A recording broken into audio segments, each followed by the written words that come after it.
పలాస నియోజకవర్గ తెలుగుదేశం పార్టీ సమన్వయ కమిటీ పెద్దలందరికీ మొదటి మీటింగ్కి ఆహ్వానం పలుకుతూ అద్భుతమైన ఊహించిన విజయాన్ని ప్రతి ఒక్కరి సమిష్టి కృషితో మనసు పెట్టి కష్టపడి విజయాన్ని అందించిన మీ అందరికీ నా పేరు పేరున నమస్కారాలు. అభినందనలు. ఎన్నికల్లో గెలిపించడం వరకు ఒక పని అయితే ఈ రోజు నుంచి మనకి బాధ్యత మొదలైంది. కొన్ని ప్రక్షాళనతో, కొన్ని సూచనలతో, కొన్ని నిర్ణయాలతో ఈ 5 సంవత్సరాలు ప్రజలు ముఖ్యంగా సంక్షేమ పథకాలు, స్కీమ్స్ కానీ, కాంక్రీట్ కానీ, లోన్లు కానీ వచ్చిన పంచాయతీలు నేను మొదటి అసెంబ్లీలోనే నాకు అవకాశం వస్తే వాటి మీదే మాట్లాడతాను. అవకాశం రాకపోయినా మాట్లాడతాను. నా పలాస ఖచ్చితంగా గతంలో ఉన్న లబ్ధిదారులు. కాకపోతే కొంతమంది అప్పుడున్న వైసీపీ వాళ్ళ మాటలు భయపడిపోయి వాళ్ళ డిపాజిట్ అన్ని తీసుకున్నారు. అలా తీసుకున్న వాళ్ళకైతే ఇల్లు రావు. డిపాజిట్ అక్కడే వచ్చి ధైర్యంగా మాకు ఇల్లే కావాలన్న వాళ్ళందరికీ ఇల్లు వస్తాయి. గతంలో జరిగిన పొరపాట్లు నాకు తెలియదు, కానీ మళ్ళీ ఇక్కడ ఆ 40 మంది సెటిల్మెంట్ అలాంటివి మాత్రం దయచేసి మొదలు పెట్టండి. వచ్చిందనే మాట తెలుగుదేశం పార్టీకి రానివ్వద్దు. దయచేసి చెప్తున్నాను. 5 సంవత్సరాలు ఒక్కరు కూడా పార్టీ వరకున్న నిజాయితీగా పనిచేసే పోరాడారు. అది నిల్చోబెట్టుకోవాలంటే మళ్ళీ ఎవరికి వాళ్ళ సెటిల్మెంట్, ఎవరికి వారికి ఆనందలు ఆ 40 మంది అంటే మాత్రం కష్టం. అలాగే ఇక మండల మున్సిపాలిటీ స్థాయికి వస్తే ఏ మండల నిర్ణయాలు మండల ప్రజలే తీసుకుంటారు. అంతేగాని ఎక్కడో మనసాగా ఉన్న వాళ్ళు భద్రపతుల్లోని మాకు నిర్ణయాలు తీసుకొని మాకు చెప్పినట్టు చేయమని, అలాగే పలాసలో ఉన్న వాళ్ళు మండసాలు చేయమని ముందుకు పెడతారు. రెండోది, వారికి మధ్య తేడా ఉంటారు. ఎవరు వైసీపీ కార్యకర్తలు జోడికి వెళ్ళదు.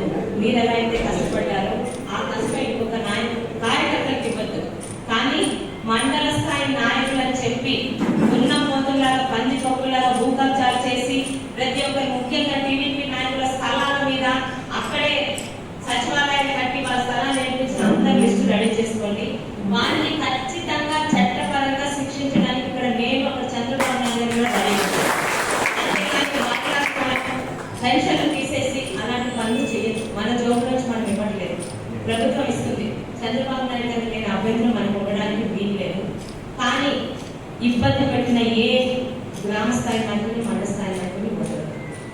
వాళ్ళ వీధిలో మనం ప్రజల దృష్టిలో పెట్టి అర్ధరాత్రి జేసీబీ తీసుకెళ్లి ఇల్లు పక్కన కొట్టడాలు, అర్ధరాత్రి ఇంటి ముందు గోడలు తవ్వేయడాలు, రోడ్డు తీసేయడాలు చేసే దొంగ పనులు మనకు అవసరం లేదు. పెద్దలు కానీ చూస్తారండి. మరీ చెప్తున్నాను.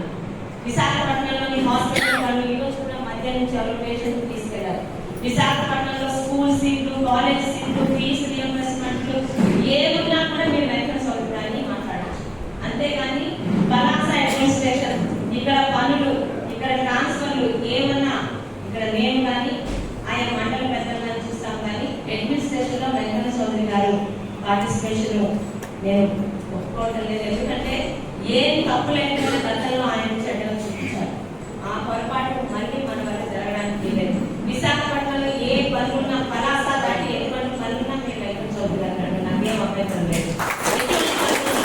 ట్రాన్స్ఫర్ చేసుకోవాలన్నా, హాస్పిటల్ పనులున్నా, ఏదైనా మన పలాసకు సంబంధించిన పనులు ఏదైనా సరే నా వల్ల అయితే నాకు తెలియకపోతే చాలా మంది సీనియర్లు ఉన్నారు, నాకు తెలియకపోయినా ఆ పెద్దల సలహాలతో చేద్దాం. కానీ వెంకట చౌదరి గారికి మాత్రం పలాస అడ్మినిస్ట్రేషన్ లో దయచేసి మీరు రానుపడి తనకు రిక్వెస్ట్ చేసుకొని మీకు అందుబాటులో విశాఖపట్నం వరకు వస్తారని మరీ ప్రతి ఒక్కరికి మనవి చేస్తున్నాను.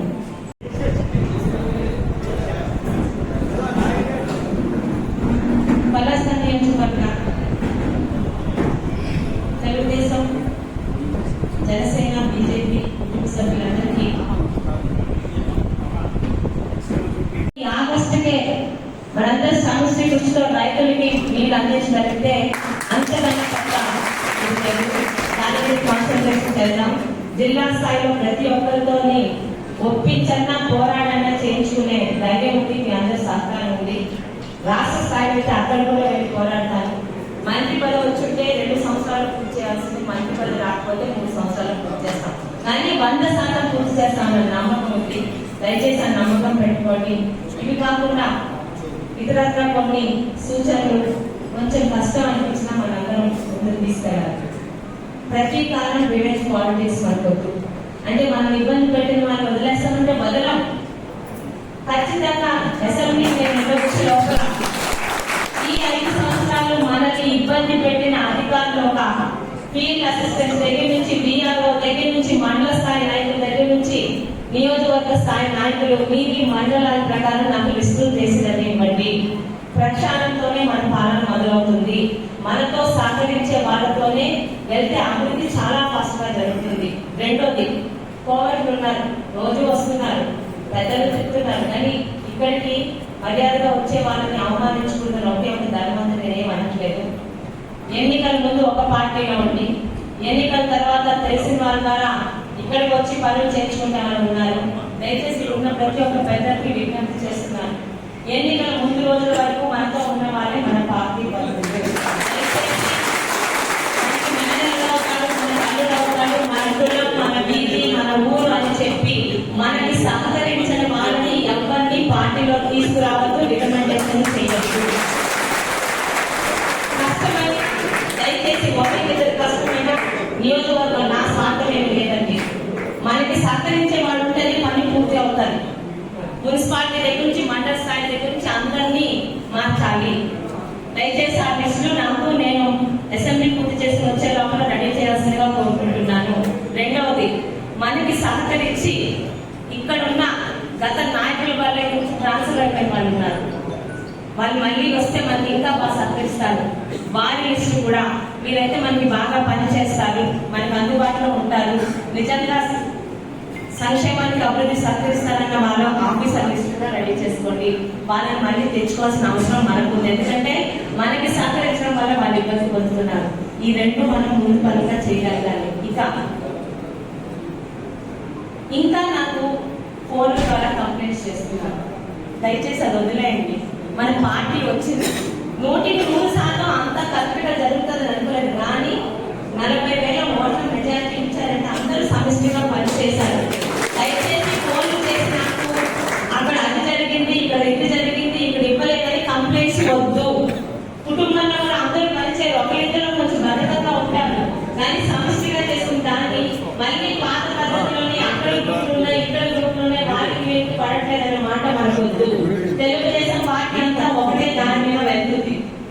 అంతేగాని మన పార్టీలో ఉండి నాకు రాత్రి ఫోన్లు చేసి ఉద్యోగ ఫోన్లు చేసి వాళ్ళు మన సరిగ్గా పనిచేయలేదు, మీరు మన సరిగ్గా పనిచేయలేదు, అలాంటివి ఏమి కంప్లైంట్స్ అని చెప్పరు. ఎవరేంటో బాగా తెలుసు. ఒకవేళ నిజంగా అంత ఇబ్బంది అయితే అక్కడ పెద్దల సహకారంతో వాళ్ళతో మాట్లాడి తగిన చర్యలు నేను తీసుకుంటాను. కానీ ఒక అభివృద్ధి పనులతో మనం స్టార్ట్ చేద్దాం. పలాసాని శ్రీకాకుళం జిల్లాలో ప్రశాంతంగా నెంబర్ 1 పొజిషన్లో ఉండడానికి మీ అందరూ కొత్తగా మనం చేయాల్సిన పని ఏమీ లేదు. పలాస మున్సిపాలిటీకి సంబంధించి ఇక్కడున్న పెద్దల సహకారంతో గతంలో వాళ్ళు చాలా అభివృద్ధి చేశారు. ఇక్కడున్న వనరులతోనే వాళ్ళు చేసి చూపించారు. ఈ రోజు ఎందుకు అభివృద్ధి జరగట్లేదు? ఇక్కడున్న ప్రతి ఒక్కరు సలహా తీసుకొని ఇమీడియట్ గా శానిటేషన్, మంచినీటి సమస్య అనేది మనం 3 నెలల్లో ప్రజలకు మార్పు చూపించగలిగితే అంతకన్నా పెద్ద పబ్లిసిటీ రేపు స్థానిక ఎన్నికలకి మనకి అవసరం లేదండి.